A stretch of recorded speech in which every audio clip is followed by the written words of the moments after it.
mundos regeneradores. Cada torbellino planetario, al desplazarse en el espacio alrededor de un centro común, lleva consigo sus mundos primitivos de destierro, de prueba, de regeneración y de felicidad. Los mundos regeneradores sirven de transición entre los mundos de expiación y los mundos felices. El alma que se arrepiente encuentra en ellos la calma y el reposo, mientras concluye su purificación. No cabe duda de que en esos mundos el hombre aún se encuentra sujeto a las leyes que rigen la materia. La humanidad experimenta sensaciones y deseos, pero está liberada de las pasiones desordenadas de las que somos esclavos. La palabra amor está escrita en todas las frentes. Una equidad plena rige las relaciones sociales. El hombre todavía es de carne y por eso mismo está sujeto a vicisitudes, de las cuales solo están eximidos los seres completamente desmaterializados. Aún tiene que sufrir pruebas, pero sin las punzantes angustias de la expiación. Esos mundos comparados con la tierra son muy felices. Entonces el alma libre sobrevolará todos los horizontes.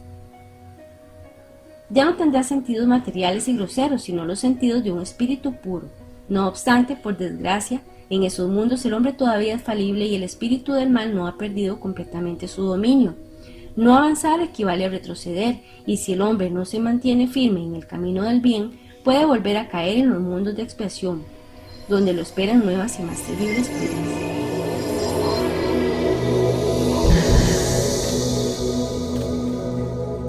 Progresión de los mundos. El progreso es una de las leyes de la naturaleza. La destrucción incluso, que parece a los hombres el término de las cosas, solo es un medio de llegar a través de la transformación a un estado más perfecto, puesto que todo muere para volver a nacer y nada concluye con el aniquilamiento. Al mismo tiempo que los seres vivos progresan moralmente, los mundos en que ellos habitan progresan materialmente. De ese modo marchan paralelamente el progreso del hombre y el de los animales, que son sus auxiliares, el de los vegetales y el de la habitación, porque nada permanece estacionario en la naturaleza. Conforme a esa ley, la tierra ha existido material y moralmente en un estado inferior a aquel en que se encuentra en la actualidad y alcanzará en ese doble aspecto un grado más elevado. Ha llegado ya a uno de los periodos de transformación, en el que de mundo de expiaciones va a convertirse en un mundo regenerador. Entonces los hombres serán felices en la tierra. En el espacio los espíritus forman grupos o familias unidos por el afecto, la simpatía y la semejanza de inclinaciones. Esos espíritus, felices de estar juntos, se buscan unos a otros. La encarnación solo los separa momentáneamente, porque cuando vuelven a la erraticidad o al plano astral se reencuentran. Muchas veces incluso se siguen unos a otros en la encarnación, donde se los reúnen en una misma familia o en un mismo ámbito, a fin de que trabajen juntos para su mutuo adelanto. Si unos se encarnan y otros no, no por eso dejan de estar unidos mediante el pensamiento. Los que están libres velan por los que se encuentran en cautiverio. Los más adelantados se esfuerzan por hacer que progresen los rezagados. Después de cada existencia han dado un paso en el camino de la perfección, cada vez menos apegados a la materia. Su afecto es más vivo precisamente porque es más puro, y ya no lo perturban el egoísmo ni la sombra de las pasiones. Por consiguiente, los espíritus pueden de ese modo recorrer un número ilimitado de existencias corporales sin que ningún golpe perjudique el mutuo afecto que los une. Quede bien claro que aquí se trata del afecto real del alma a alma, el único que sobrevive a la destrucción del cuerpo, porque los seres en la tierra se unen solamente por los sentidos, no tienen ningún motivo para buscarse en el mundo de los espíritus. Solo son duraderos los afectos espirituales. Los de índole carnal se extinguen junto con la causa que les dio origen. Ahora bien, esa causa no existe en el mundo de los espíritus. El alma, en cambio, existe siempre. En cuanto a las personas unidas tan solo por un motivo de interés, no son realmente nada la una para la otra. La muerte las separa en la tierra y también en el cielo. La unión y el afecto que existen entre los parientes son un indicio de la simpatía anterior que los aproximó. Por eso se suele decir, cuando se habla de una persona cuyo carácter, gustos e inclinaciones no tienen ninguna semejanza con los de sus allegados, que esa persona no es de la familia. Al decir eso se enuncia una verdad más grande de lo que se supone. Se permiten en las familias esas encarnaciones de espíritus antipáticos o extraños con el doble objetivo de servir de prueba para unos y de medio de progreso para otros. Además, los malos mejoran poco a poco al establecer contacto con los buenos y por efecto de los cuidados que de ellos reciben. Su carácter se suaviza, sus costumbres se depuran, las antipatías se disipan. Así se establece la fusión entre las diferentes categorías de espíritus, del mismo modo que se da en la tierra entre las razas o pueblos. El hecho de que un hombre haya tenido 10 encarnaciones no significa que en el mundo de los espíritus habrá de encontrar 10 padres, 10 madres, 10 esposas y un número proporcional de hijos y de nuevos parientes. Allá encontrará siempre a los que han sido objeto de su afecto y que estuvieron ligados a él en la tierra, con grados de parentesco diferentes o tal vez con el mismo.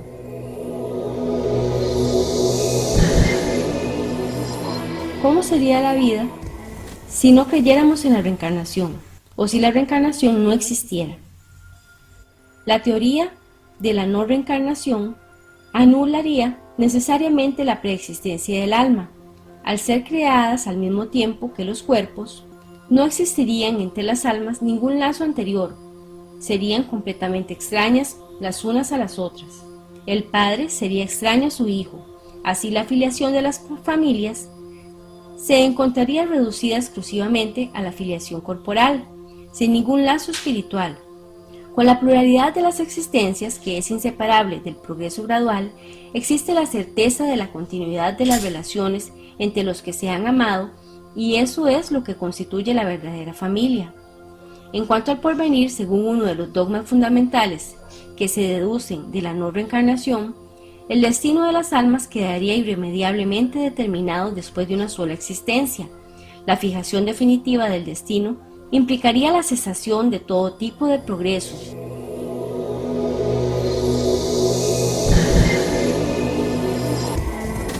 Causas actuales de las aflicciones.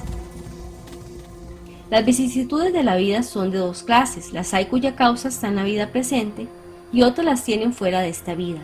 Si nos remontamos al origen de los males terrenales, se reconocerá que muchos de ellos son una consecuencia natural del carácter y de la conducta de quienes las padecen.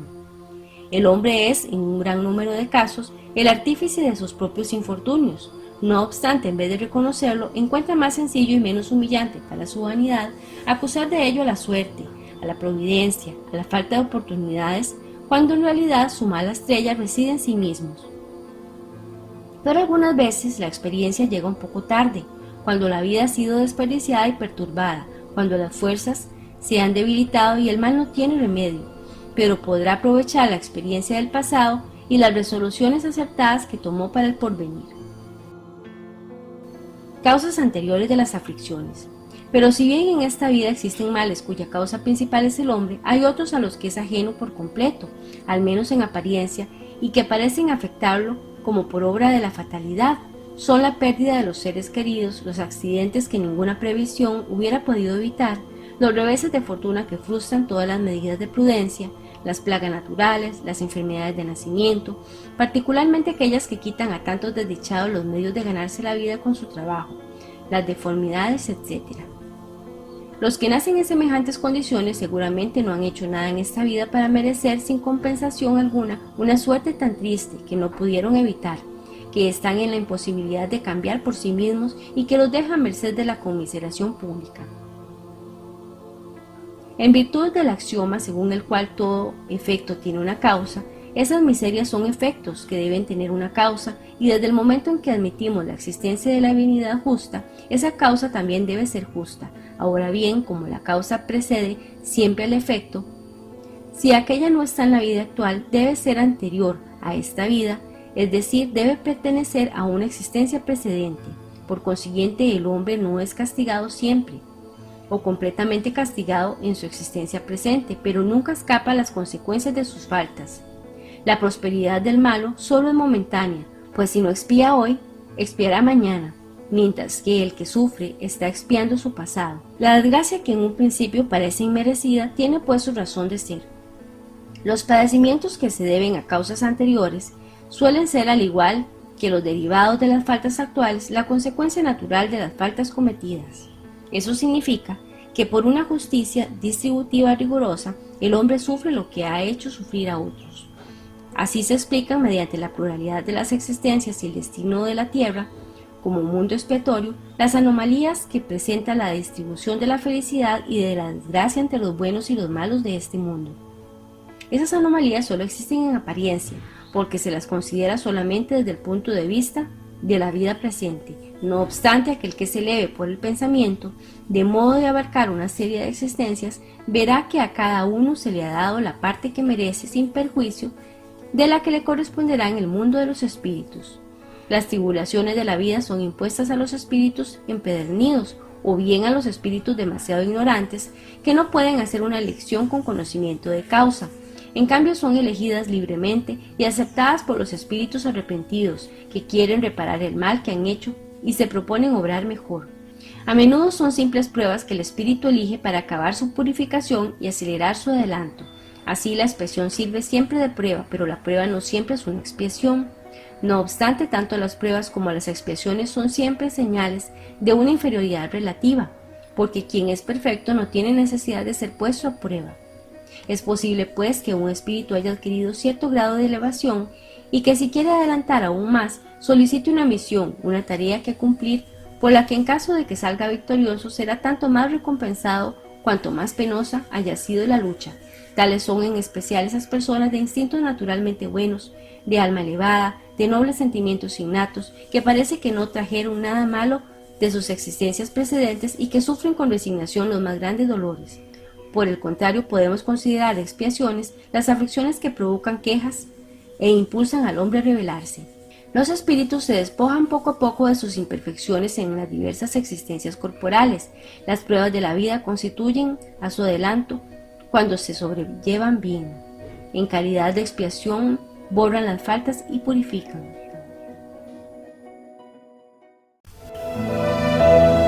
Doctrina de los ángeles caídos, extraído del libro La Génesis. Los mundos progresan físicamente por la elaboración de la materia y moralmente por la depuración de los espíritus que los habitan.